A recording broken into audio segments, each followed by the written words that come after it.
It was Christmas Day in the year 800. Inside St. Peter's Basilica in Rome, a Frankish king knelt before the Pope. As the golden crown was placed upon his head, the crowd cried out, "Long live the Emperor of the Romans!" In that moment, Europe's destiny shifted. For centuries, the West had lived in the shadow of Rome's fall, plagued by invasions and division. But now, under Charlemagne, a new empire was born, yet what began in glory would soon fragment. As brothers fought, Vikings sailed, and kings and popes wrestled for power. This is the story of Europe's rebirth. The Roman Empire in the West had fallen more than 300 years before, swept away by invasions, civil war, and collapse. Since then, the lands of Europe had been divided. Kingdoms rose and fell, tribes fought over territory, and cities shrank into shadows of their ancient glory. Yet now, in the year 800, the title of emperor was revived. To many, it was as if Rome itself had been reborn. But Charlemagne's empire was not Rome. It was a new creation, built not upon the marble of ancient forums, but upon wooden halls, monastic schools, and the bonds of loyalty between lords and warriors. The man who wore the crown was no Caesar. He was a king of the Franks, a people who had risen from the forests of Gaul and the banks of the Rhine. His authority rested not only on tradition but also on the sword, the cross, and his ability to command men across vast distances.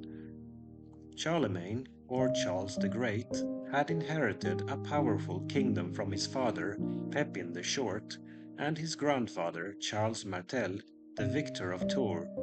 Through conquest and diplomacy, he expanded it into an empire that stretched across modern France, Germany, northern Italy, and beyond. He fought Saxons in the north, Lombards in Italy, and Avars in the east. With each victory, he gathered not only lands but also prestige. Yet his empire was not simply a realm of war. Charlemagne dreamed of renewal, a Christian empire where church and state worked together. He encouraged bishops and abbots to serve as administrators, spreading both learning and faith. He ordered the establishment of schools in monasteries and cathedrals so that young boys could learn to read, write, and copy texts. Out of this effort came what historians call the Carolingian Renaissance, a small but vital revival of learning that preserved much of classical knowledge.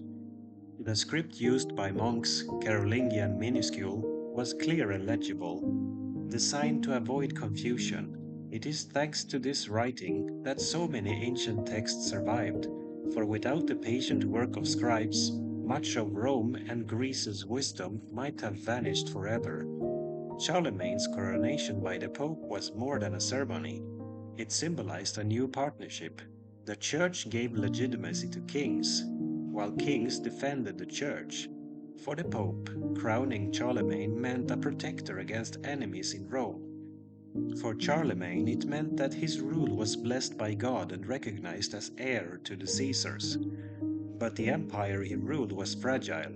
Unlike Rome, with its bureaucracy and roads, Charlemagne's empire relied on personal bonds. Counts and dukes governed provinces in his name, but their loyalty was never guaranteed. The emperor traveled constantly, holding assemblies, giving orders, rewarding followers, and reminding everyone of his presence. His rule was personal and direct, more like that of a great tribal king than a distant monarch. Even so, the idea of empire mattered. It gave Europeans a vision of unity, however imperfect. The memory of Rome, the promise of Christendom, and the figure of a crowned emperor bound together people who might otherwise have remained divided. For most people, however, the empire was distant. The lives of peasants in 800 AD were still marked by toil, seasons, and survival. They lived in wooden huts, worked the fields, and gave part of their harvest to their lords. Protection came from local warriors, while faith came from priests and monks. Monasteries dotted the landscape, offering not only prayer, but also safety, medicine, and education. In their scriptoria, monks bent over parchment by candlelight, copying gospels and classical works alike. In their cloisters, they sang chants that echoed through the stone walls, carrying faith into the silence of medieval nights. Life was harsh, but it was not without beauty. Festivals marked the turning of the year. Pilgrimages offered hope of healing or forgiveness. Tales and songs were told by firelight, celebrating heroes and saints. The Carolingian world was one of contrasts: violence and faith, hardship and learning, fear and renewal. Yet, even as Charlemagne's empire shone brightly, shadows gathered. His wars were relentless and rebellions flared. In Saxony, pagan tribes resisted conversion, rising again and again. In the east, the Avars and Slavs threatened the borders. In the south, Muslim raiders struck into the Mediterranean coasts. And perhaps most dangerous of all was the question of succession. When Charlemagne died in 1814, his realm passed to his son Louis the Pious. But Louis lacked his father's strength. After him, the empire splintered between his sons, leading to civil wars and the Treaty of Verdun in 1843, which divided the Carolingian lands into three parts. From this division, the future kingdoms of France, Germany, and Italy would emerge. Thus, the empire crowned in glory in 800 was already sowing the seeds of fragmentation. The dream of unity would not last, though the memory of it would linger for centuries. By the year 800, Europe was a patchwork of kingdoms, tribes, and faiths. The Byzantine Empire still stood in the east, while Muslim rule stretched across Spain and into North Africa. In the north, the Viking Age was just beginning, as long ships prepared to set sail. But in the heart of the continent, a Frankish king wore a crown of empire. Charlemagne's reign marked a turning point, a moment when medieval Europe began to find its shape, not as Rome reborn, but as a new civilization of its own. It was a fragile dawn, but it was a dawn nonetheless. When Charlemagne died in 1814, he left behind an empire that stretched from the Pyrenees to the Elbe, from the North Sea to central Italy. Few rulers had commanded so much land in Western Europe since the fall of Rome, but the strength of his empire rested upon him personally.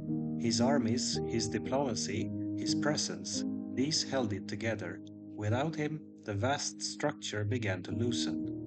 His only surviving son, Louis the Pious, inherited the crown. Louis was devout and well-meaning, more monk than warrior. He sought to maintain his father's empire and to live up to the title of Emperor of the Romans. Yet Louis was less skilled in holding the loyalty of dukes and counts, and he faced the impossible task of dividing the realm among his heirs while keeping unity. The Carolingian custom, inherited from Frankish tradition, was to divide the kingdom among sons. Unlike Rome, where primogeniture or adoption might secure one heir, the Franks believed that every son deserved a share. This practice was the recipe for division. Louis the Pious tried to balance between his sons, Lothair, Louis the German, and Charles the Bold. At times he granted more land to one, only to anger the others. Rebellions broke out, alliances shifted, and civil war tore through the empire. The climax came after Louis's death in 840. His sons fought for supremacy, until in 843 they signed the Treaty of Verdun. This treaty split the Carolingian Empire into three parts. West Francia, the realm of Charles the Bold, would evolve into the Kingdom of France. East Francia, the land of Louis the German, would become the foundation of Germany. Middle Francia, stretching awkwardly from the North Sea through Italy under Lothair, would soon fracture further, but from it the Low Countries, Burgundy, and northern Italy would take shape. What had been one empire was now a mosaic. Europe's future nation-states were being born, not in peace but in rivalry. Even as the Carolingians fought each other, a new danger arose from the north. In the year 793, raiders struck the monastery of Lindisfarne in northern England. The attack shocked Christendom, not only for its violence, but for its sacrilege. Monks were slain, treasures seized, and holy places desecrated. Word spread quickly. The Northmen had come. These raiders, later called Vikings, came from Scandinavia, the lands of Norway, Denmark, and Sweden. Their longships were marvels of engineering, swift, shallow drafted, able to cross open seas and rivers alike. They could appear suddenly on coasts and rivers, strike, and vanish before defenders arrived. In the 9th century, Viking raids became relentless. They attacked the coasts of Ireland and Britain, sailed up the Seine to Paris, and even reached Spain and Italy. No monastery was safe, no port secure. To contemporaries, it seemed as if the very fury of the pagans had been unleashed. Yet the Vikings were not merely raiders, they were also traders, explorers, and settlers. In Ireland, they founded towns like Dublin. In England, they carved out territories known as the Danelaw, where their laws and customs prevailed. In France, they pressed so hard on the Seine that eventually the French king granted them land in Normandy, land that would one day produce William the Conqueror. The Norse also pushed eastward, sailing along the rivers of Russia, trading with Byzantium and carrying goods from the Baltic to the Black Sea. Some of them became known as the Rus, and from them the future kingdom of Russia would take its name. But in Western Europe, it was their raids that left the deepest mark. For ordinary people, the sight of longships meant terror. Monasteries and villages alike were easy prey, and rulers often had no choice but to pay tribute, a practice known as Danegeld, to buy peace. The chaos of Viking raids, combined with the division of the Carolingian Empire, forced Europe to develop new ways of organizing society. Central authority was weak, kings could not protect every village, instead local lords built castles, fortified manors, and raised their own bands of knights. From this necessity grew the system we call feudalism. It was not invented overnight, nor was it uniform across Europe, but its essence was simple. In exchange for protection, peasants gave service and labor to lords, and lesser lords pledged loyalty to greater ones. Society became a web of personal bonds, vassals and lords, fiefs and oaths. Though often romanticized, feudalism was born out of fear, fear of raiders, fear of neighbors, fear of collapse. Castles became symbols of security, standing on hilltops or river crossings. Knights became the defenders of the land, bound by loyalty and, in time, by codes of honor. The 9th and 10th centuries were not only times of war, faith continued to shape daily life. Monasteries, though often attacked, also recovered and grew. Pilgrimages increased, with holy sites like Santiago de Compostela in Spain drawing travelers. The cult of saints expanded, and relics were treasured as sources of protection and miracles. At the same time, reform movements stirred. Some monasteries sought stricter discipline, leading to the rise of the Cluniac order in the 10th century. These monks emphasized prayer, learning, and independence from local lords, and their influence would spread across Europe. By the end of the 9th century, Europe was very different from the Europe Charlemagne had known. His empire was gone, replaced by smaller kingdoms and lordships. The Vikings had become a constant threat, reshaping the political landscape. Feudal bonds and castles were becoming the backbone of defense, and yet in this time of fragmentation, the foundations of the High Middle Ages were being laid. France and Germany were taking shape. England was beginning to unify under kings like Alfred the Great. The church was reforming and expanding. Out of chaos came resilience. Europe did not collapse completely. Instead, it adapted, setting the stage for the centuries to come. By the dawn of the 10th century, Europe had weathered storms of invasion and civil war. Charlemagne's empire was gone. The Vikings were still prowling the seas and rivers. The local lords had fortified themselves in castles. Yet amid this turbulence, new kingdoms were forming. and the map of medieval Europe was beginning to take on more familiar shapes. Nowhere were the Viking attacks more relentless than in the British Isles. In the 9th century, the Norse had carved out settlements in Ireland, Scotland, and much of eastern England, creating the Danelaw. For a time, it seemed as if the Anglo-Saxon kingdoms might be swept away entirely, but one king stood against the tide, Alfred of Wessex, later called Alfred the Great. Ruling from 871 to 899, Alfred fought the Viking invaders with resilience and cunning.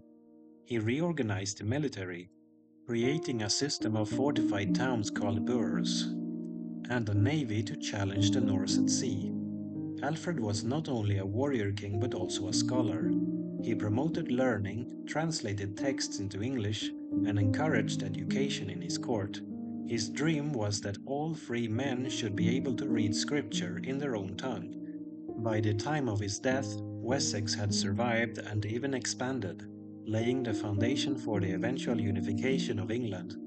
In the generations after Alfred, the Anglo-Saxon kings would continue to resist and sometimes even absorb Viking settlers. By the 10th century, England was beginning to resemble a single kingdom, though it would remain vulnerable to raids until the Norman conquest centuries later.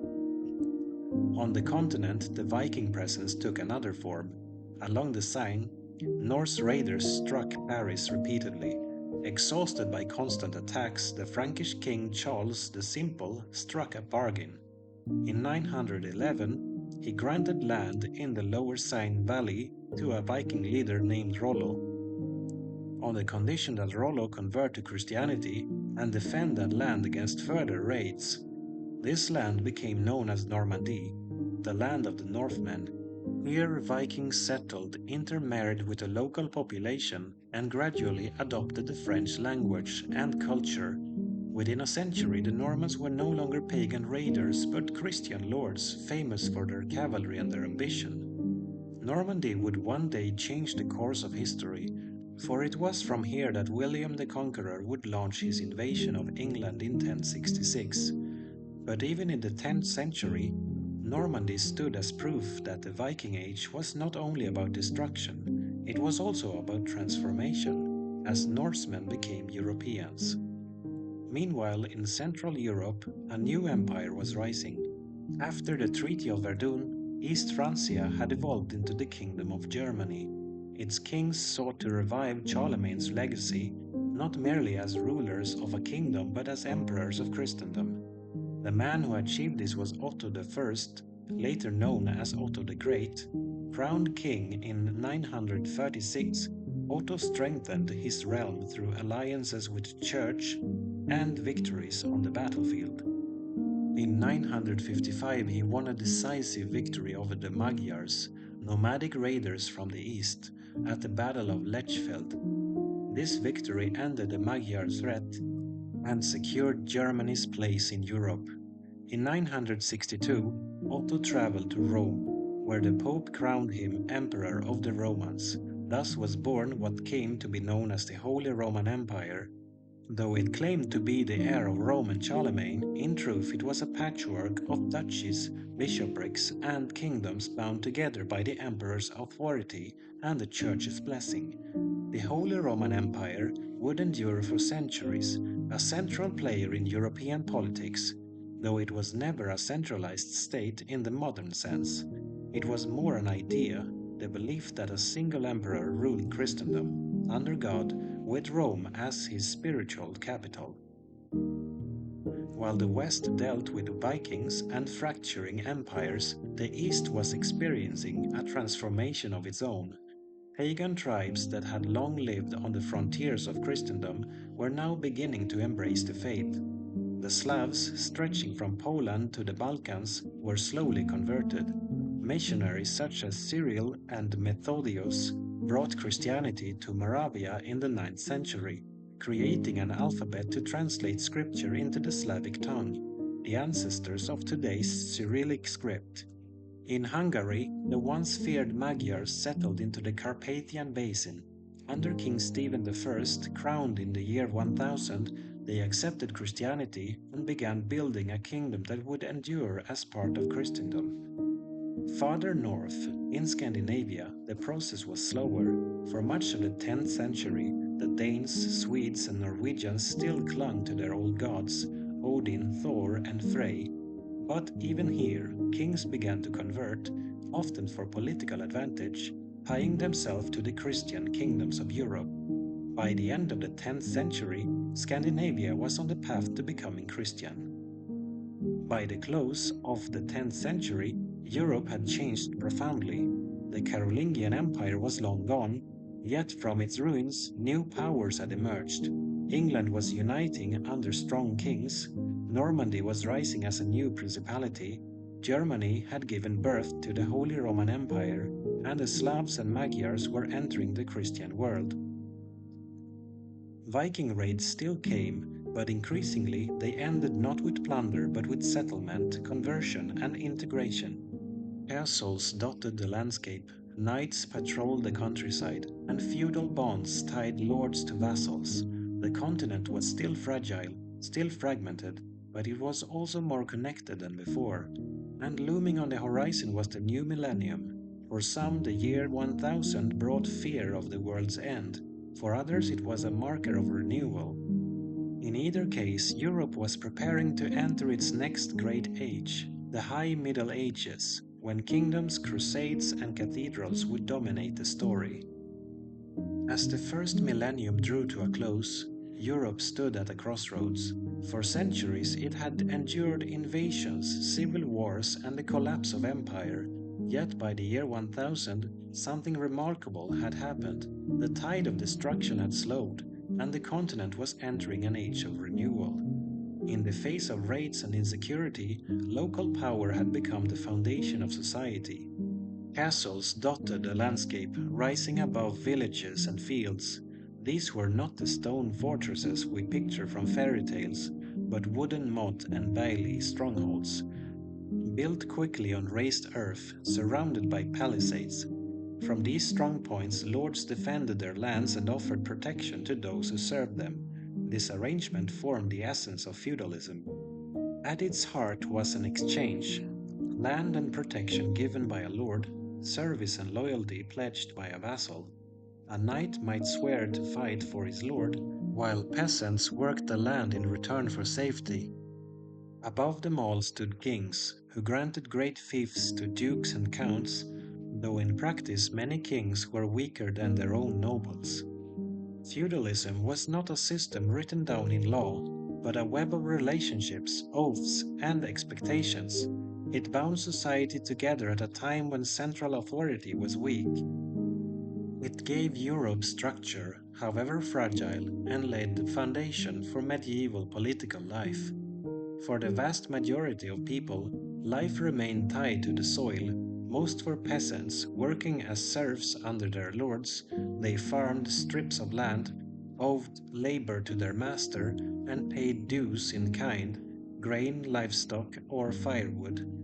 Their huts were simple, their diet humble, their lives bound to the rhythms of the seasons. Yet even within hardship, there was resilience. Villages were communities where families shared work, festivals, and faith. The church bell marked time for prayer, for mass, for planting and harvest. Saints' days brought moments of joy, with fairs, music, and feasts. Though life was short and uncertain, it was not without meaning. The church itself was undergoing transformation. In the centuries after Charlemagne, many monasteries and bishoprics had fallen under the control of local lords. Simony, the buying and selling of church offices, was widespread, and many priests married or lived in luxury. Reformers sought to change this, to restore purity and independence. The most influential reform began in Cluny, a monastery founded in Burgundy in 910. Unlike many monasteries, Cluny was placed directly under the authority of the Pope, free from local interference. Its monks followed the Benedictine rule with strict devotion, emphasizing prayer, discipline, and independence from worldly affairs. The Cluniac movement spread rapidly, inspiring hundreds of monasteries across Europe. These houses became centers of learning, art, and spirituality. Their churches rang with Gregorian chant, their scriptoria copied sacred texts, and their abbots guided kings and popes alike. By the 11th century, Cluny's influence reached every corner of Christendom. While the countryside remained the backbone of society, towns began to stir with new life. Many had shrunk after the fall of Rome, but around the year 1000 they began to revive. Markets grew at crossroads, river crossings, and near monasteries. Merchants and craftsmen gathered, and towns slowly expanded. Trade connected regions, salt from the coasts, wool from England, wine from France, furs from the north, and spices from faraway lands. Italian cities like Venice, Genoa, and Pisa grew wealthy through maritime trade with the Byzantine Empire and the Islamic world. The revival of towns also revived freedom. Some towns gained charters, freeing them from feudal obligations and allowing them to govern themselves. Burghers and merchants formed guilds, defending their rights and regulating their crafts. Though small at first, these urban communities would grow into powerful forces in medieval Europe.